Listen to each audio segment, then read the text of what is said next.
So obviously, I want to build a clothing company. I've got a logo, but I need a first product. And so what I'm thinking I want to start with is a sport coat. Now, this isn't the sport coat that I plan on starting with, but the reason I have this here is I want to address a few things about sport coats.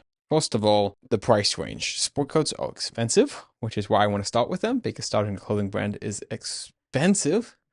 And so, like, the average thing in the clothing industry has a 50% markup. So if it costs me 50 cents, I charge you $1. The amazing thing is that goes up as things get more expensive. So if it costs me $50, I can charge 100. That's the standard. Okay, so that's one thing on my mind. The next thing on my mind is the biggest complaint I got when I was selling men's clothes is the guys didn't know what they were supposed to buy.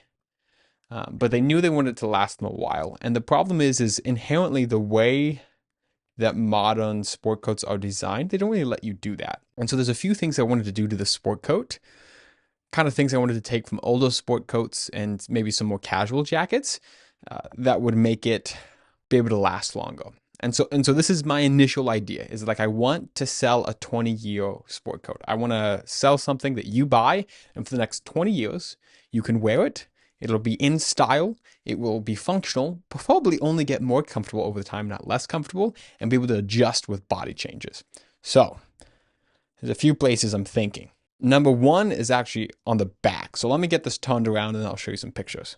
So this mannequin doesn't display it great, but I'm actually tearing the seam on this jacket because how big my back is, and there's no room to move. And this is one of the biggest complaints most guys have, at least in my experience. So you can tell me in the comments if this is a concern of yours. You can't move. They go like this in their jackets and they can't move at all. And so there's something we can do called pleating in the back. And so pleating is when we like fold in the fabric, kind of like this image right here, that lets you, when you move forward, have extra fabric saved there. Okay, so that's one concern. The next big concern is people want their jackets to fit really tight in the body, which a lot of times we do by altering the jacket, but then that loses mobility, number one. And number two, that's not something that you can do on your own at home. You have to go to somebody to get that done. And every time you want to change, so if you gain weight or lose weight, you're kind of screwed. So what I was always trained to tell people is if you've gained or lost more than 15 pounds, you're not going to be able to have the same suit. You're going to have to wear a different one. And so my goal is like, can I make a jacket that can last 20 pounds of weight change and maybe either direction? So like what needs to be done? So like one of the things I was thinking is, if you notice on the picture with the pleats, there's this line of fabric right there. And on some jackets, they have these little buttons right here. As you can see in this image. My goal would be, if we can make it look right, can we have a jacket that has the pleats that provides mobility, these buttons on the waist to be able to make it so that you can get that slim look in the front without actually losing the fabric and be able to adjust that over time, and then have a fabric that's strong enough to be able to last like 20 years. So machine washing is what wears down garments the most. It's usually not actually wear and tear.